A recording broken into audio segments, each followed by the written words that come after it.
So yun, magandang araw po mga ka-Agri-Vibes. Kamusta po kayo? Kamusta ang nakaraang linggo ninyo? Sinadya po namin hindi mag-upload ng nakaraang linggo in observance of the Holy Week. And ngayon, bumabati po kami ng isang Happy Easter sa ating lahat. So dito po tayo sa isa sa mga composting sites natin dito sa farm natin. And para po sa amin kasi ang composting ay hindi lamang project. Ito ay isa sa mga normal naming proseso dito. Ang amin pong pangangailangan sa compost ay in fact makakatulong na malaki para sa aming sustainability. Ang pagiging sustainable po kasi ay hindi lamang para sa financial aspect, pati po dun sa soil health natin. And natigil lamang po kami mag-compose noong nagpalit kami ng tao, nung bumalik po si Kuya Jong. Nung nakuha namin si Kuya Jong ay nag-start na po tayo ulit mag-compose. And in fact, nag-double kami ng effort ngayon para po ang target natin ay magkaroon tayo ng 5 to 6 na ganito within sa iba-ibang lugar ng ating farm. So bakit po hiwa-hiwala yung sites? Hindi na lang isang malaki. Ang amin po kasing experience ay mas mataas ang probability ng success ng isang ginagawa natin kung yung paglalagyan from source doon sa ating compost pit ay malapit lamang. And ang ginagamit po kasi natin ay mga local materials, kaya po kung saan po yung nanggagaling yung ating source, mas maganda na andun na rin halos yung composting o compost pit natin. So bakit po kami nagko-compost? Ano po ang benepisyo nito para sa amin or para sa lupa natin? And anong method po ang ginagamit namin? Paano po ito ginagawa? So ito po yung mga sasagutin natin today sa video na to. So disclaimer lamang po, hindi namin kiniklaim na ang farm namin ay organic. Ang compost po natin or mga organic matter na kinumpose po natin ay ginagamit natin specifically for to address and upgrade yung ating soil health. So bilang magsasaka or bilang farmer, I think ang dapat maging mindset natin ay yung continuous learning, continuous improvement, at saka po yung laging nakahanda na i-solve yung mga problemang darating sa atin o makikita natin. So ang composting po ay isa sa mga solusyon na kita namin para makatulong sa aming long-term sustainability. So ang pagiging sustainable po kasi ng farm ay hindi lamang doon sa financial aspect, kundi po doon sa mismong source natin ng ating mga inaalagaan, kundi yung lupa. So soil health po, ang ibig kong sabihin. So paano na rin pwedeng pagandahin o laging ma-maintain na maganda ang ating lupa para sa mga tanim natin. So bakit po ganun? Kung mapapansin po ninyo, may video po kami doon sa welcoming you guys sa farm natin. Makikita nyo na ang amin pong topography ay flat to rolling to sloping. And may mga practices po kami nung nagsisimula pa lang kami, nagtatanim kami ng mga gulay. Ang amin pong plot ay walang sidings, So wala po kaming plant bed. Yung amin po namang irrigation ay siyempre yung paagos lamang. Ang amin pong ginagamit ay pure gravity, sa ibabaw, and then paagos kami po baba. Ang downside po noon, madali nga pong bubaba ang tubig. Yun nga lang po, kasama ng tubig na yun ang topsoil namin. So napansin namin, after our first year, going to our second year, sabi namin, hindi sustainable to. Dahil long term, baka po maapektuhan yung productivity ng aming lupa. And kaya ang sagot po doon, ang way forward namin is to replace the topsoil with compost. Okay po sana, pwedeng organic matter, mga manure, kaya lang po, napakamahal noon. So kaya po sinusupplement namin siya ng local materials na pwede namin i-compose. Doon naman po sa irrigation ng aming kalamansi. So may ginagawa kami ni Kuya Joe ngayon. Meron kaming experiment itong ginagawa. Actually naka-deploy na siya. Yung paano kami magpatubig ngayon. Para nga po malesen namin yung aming degradation or pagkawala ng aming topsoil. Meron kaming dineploy ngayon na aming sistema. In another video, papakita po namin sa inyo very soon. Kaya ang amin pong focus ngayon ay yun nga, para mapakita natin sa inyo ano ginagawa naman natin specifically for our soil health. So maraming benefits po ang paggamit ng compost sa lupa natin. Unang-una, yung physical, biological, at chemical structure niyan, maganda ang improvement. Pangalawa, nagko-conserve po siya ng tubig. And para naman po sa halaman, nagkakaroon siya ng available nutrients in stable organic form. And because of that, nagkakaroon siya ng magandang at saka complex root system. And then, ang isa pa pong benefit nga ay nalilesen yung ating requirement for synthetic fertilizer at saka mga pesticides.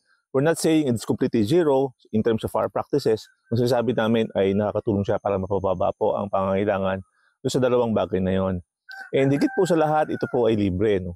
Ito po yung isa sa mga pinakamagandang benepisyo natin.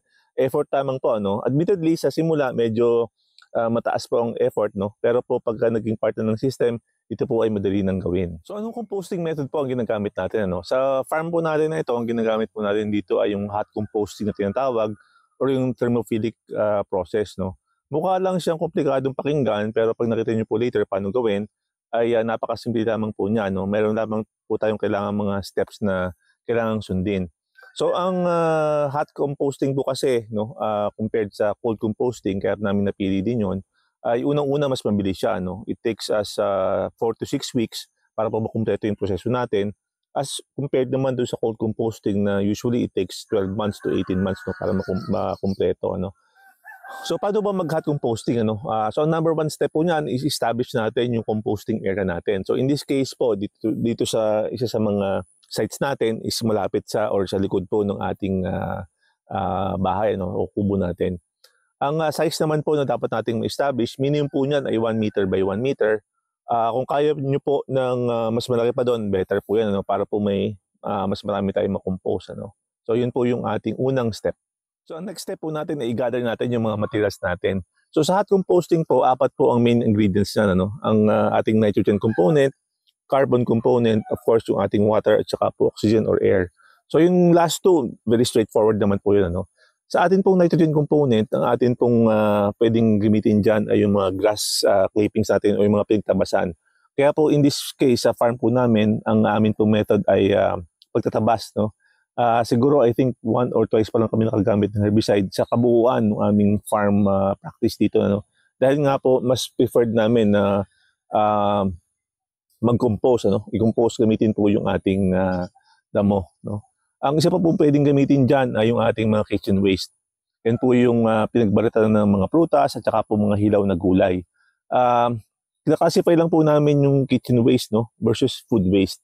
Yung food waste po kasi yung mga naluto na ay kalimitan diyan meron po kasi ang mantika, no. And yun po yung isa sa mga hindi namin pwedeng ilagay sa ating hot compost kasi yung oil po kasi might prevent yung pag-steam ng tubig para po mag-produce ng heat, no. So isa po sa mga hindi natin pwedeng ilagay sa ating hot compost ang mga may mantika. Kaya nga po kitchen waste lamang yung aming ginagamit. Ang food waste po kasi pwede naman din i-compost using isang process na tinatawag nating bokashi composting. And very soon meron tayong i-interviewin, ano, isang practitioner and advocate po ng bokashi composting, no. So abangan po ninyo 'yon. Going back po sa nitrogen requirements natin or component natin, pwede rin po dyan yung mga animal manure, no. Specifically yung mga ruminants, no.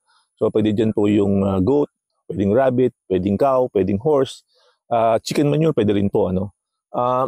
And ang hindi lang po natin pwedeng ilagay or hindi namin ni-encourage na ilagay ninyo sa inyong hot compost ay yung mga manure ng ating domesticated animals, no, like dogs and cats, no. The reason behind po kasi is may mga parasites po ang manure nila na ayaw naman nating umabot dun sa mga ating aanihin, ano. So yun po yung isa sa mga reason bakit natin hindi nilalagay ang manure ng domesticated animals. Yung tamang pong mga ruminants at saka po dun sa ating chicken manure, pwede po yun. So in addition, pwede po din tayong gumamit ng eggshells, ng coffee grounds, ng mga tsaa. Pwede din po dyan yung, or makikita nyo po doon sa ating video, no, na gumamit po tayo ng yung kulay, parang kulay black. Yan po yung biochar natin o yung pinag-ulingan na lupa. Maganda po yan, no, pag inoculate ng ating mga microorganisms or pangdagdag, no, para ma-activate po yung mga kailangan nating microorganisms para mag-start po ng decomposing process. So yung mga nitrogen component po na binanggit natin, ano, sila po yung provide ng heat o ng init doon sa ating compost pile, no. Doon naman po sa kabilang side, no, itong ating i-gather pa, yung carbon component naman, sila naman po yung mag-provide ng bulk, no, or yung ating mga bulking ingredients. Ang carbon component po natin ay pwede po dyan yung mga dahon, ano, dahon ng mga puno, pwede po dyan yung mga cardboard or mga papel, no. Ang reminder lamang po, pag gumamit tayo ng cardboard or papel, huwag sana po yung glossy, ano. Pagka po kasi yung mga glossy na ganung klaseng materials, normally meron po sila mga dye.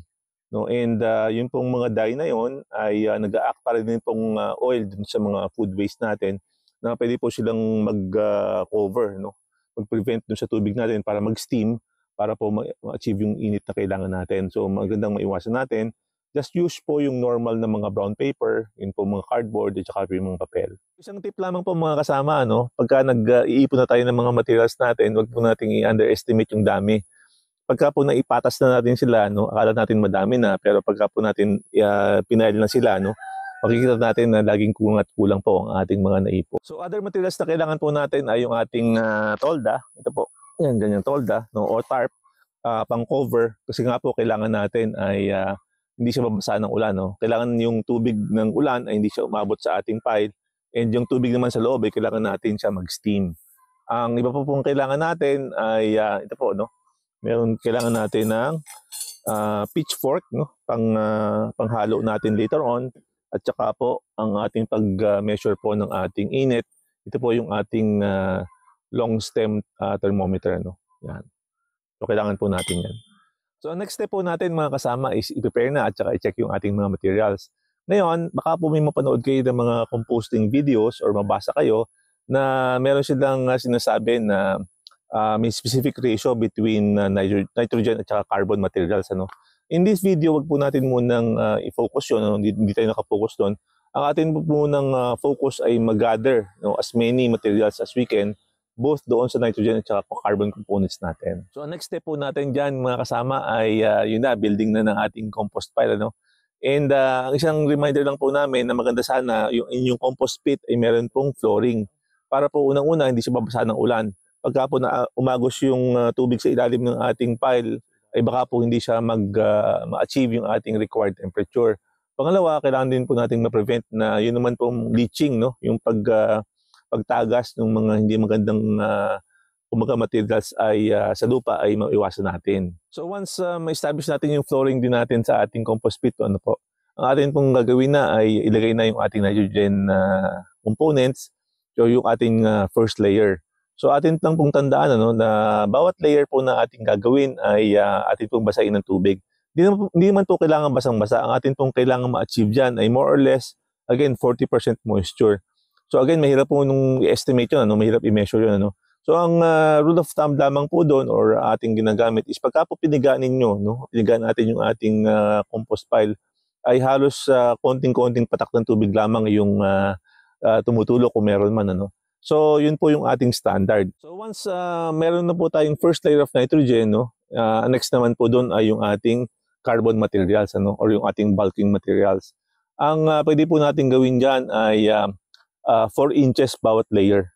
So 4 inches of nitrogen component and then 4 inches of carbon components, and then ulit-ulit lamang po yun hanggang sa mapuno yung ating compost pit. Again, hindi naman po kailangan talaga i-measure bawat layer. Kailangan lang po natin i-eyeball lang siya. Atin lang pong estimate na nasa tamang or at least consistent yung mga layer thickness nila. So yun po yung kailangan nating ma-achieve. So before po natin takpan yung ating compost pile, kunin natin siya ng initial temperature, yung ating gitna. So itusok lang po natin ito, yung ating thermometer, and makikita natin kung ano ang temperature doon sa pinakagitna niya. And then after a few days, 2 to 3 days, pwede po natin siyang punan ulit ng temperature. Ang atin pong hinahabol dyan ay anywhere between 104 to 200 degrees Fahrenheit. Again, habang umiinit or mas mainit, mas madali po ang proseso ng ating pag-compose. Pero yun pong nasa lower end, yun pong 104 to 110, okay lang po yan. Of course, we expect na mas matagal lang po yung proseso natin. So after 7 days, pwede po natin siya tingnan ulit, kunan ng temperature. Tingnan natin kung ano ang level na ng init niya. Ang maganda po dyan ay kung umiinit pa siya from the previous reading, mas okay po yun. Kung tuloy lang po natin ang pag-monitor ng temperature niya. Now, after let's say 10 days, pwede po natin balikan. Pagka po ang ating temperature ay nagsisimula namang bumaba. Pag bumaba na po ang ating temperature, pupunta po tayo sa next step natin. Ibig sabihin lang po nun ay humihina na yung decomposition process natin. Kailangan po nating haluin. I-flip na po natin yung ating compost pile para po again magkaroon ng additional air at saka po kung kinakailangan additional water yung ating pile. So normally ang pag-flip po nito ay anywhere between 7 to 10 days. And hanggat hindi po natin na-achieve yung decomposition process or at least po kumpleto, ay hindi pa rin siya pwedeng tigilan. And sabi ko nga po kanina, usually ito po ay maabot po ng 28 to 30 days. Now, ano po yung mga signal na kumpleto na yung kanyang decomposition process? Sa amin po, dalawang bagay lamang yung aming, o tatlong bagay lamang po yung aming tinitingnan. Unang-una, yung mga materials po na atin pong kinumpos ay hindi mo na ma-recognize from the original itsura niya doon sa compost process niya. Hindi na siya recognizable. Pangalawa, ay dapat po ay ang amoy lamang niya ay yung amoy malinis na lupa. Yung clean, siya, walang odor. Wala po siya dapat mabahong amoy. And then, pangatlo po doon, maganda po yung kanyang moisture level. But before po natin ilagay sa mga halaman, pwede po natin siyang bistayin or ating padaanin sa screen natin para po matanggal natin yung mga hindi na decompose na malalaking particles natin. And then ang ginagawa lang po namin dyan ay yung mga composted materials natin ay puro side dressing lamang po sa ating mga halaman. So yun po yung aming ginagawa on a very regular basis. And again, kulang na kulang pa po kami, and we encourage you also to do the same sa farm ninyo.